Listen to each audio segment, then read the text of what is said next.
התכנסנו כאן הערב בירושלים, בירתנו, בשנת ה-40 לאיחודה מחדש, בכדי לציין לשבח את טובי בנינו שגרמו לנו גם השנה להיות גאים בהם ובצבא ההגנה לישראל.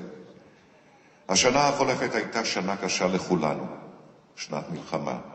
ודווקא במלחמה נחשפת העוצמה האנושית, מתפרצים כוחות הנפש ועולים ונגלים הטוב והיפה שברוח האדם. את כל אלה באנו להוקיר ולהביע את הערכתנו ותודתנו העמוקות ללוחמים. לדאבון הלב, בשנה שכזאת חלק ממקבלי הצל"שים לא זכו להיות כאן איתנו. אותם לוחמים אשר חרפו נפשם בקרב, אשר נאבקו באומץ עד טיפת דמם האחרונה למען המולדת, גם להם באנו לומר תודה מעומק הלב. ציון לשבח מטעם מפקד פיקוד המרכז מוענק לרב סרן במילואים דוקטור יהודה דוד, רופא בגדוד גרנית, על שהראה דוגמה אישית ומקצועיות.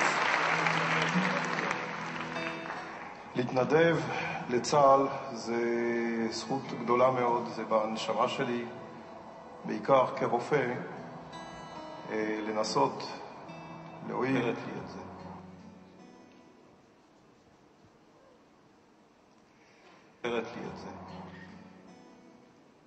רב סרן במילואים, דוקטור יהודה דוד, רופא במילואים בן 54, התנדב לגדוד גרנית מתוך מחויבות אישית עמוקה ורצון להיות שותף ולתרום את חלקו. זאת למרות היותו בגיל המאפשר לו לקבל פטור משירות המילואים. במהלך הלחימה החטיבתית בגזרה המערבית, לסלוקי, לחם דוקטור יהודה בפלוגה המסייעת של גדוד גרנית כחלק מהמאמץ הגדודי שהכריע את הקרב. רב סרן במילואים דוקטור יהודה לחם תחת אש תוך הפגנת מקצועיות, אומץ לב וערכיות, והיווה דוגמה ללוחמים הצעירים בנכונותו להיות לפנים ולסייע בטיפול בנפגעים. בקרב באנדוריה סחב פצוע לבדו מרחק רב. עם סיום הקרב, כשניתנה לו האפשרות לחזור לארץ, סירב והתעקש להישאר עם הלוחמים.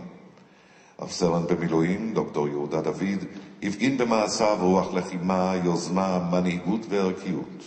התנהגותו מהווה דוגמה לדור הצעיר של לוחמי הגדוד ולמפקדיו. רב סרן במילואים דוקטור יהודה דוד.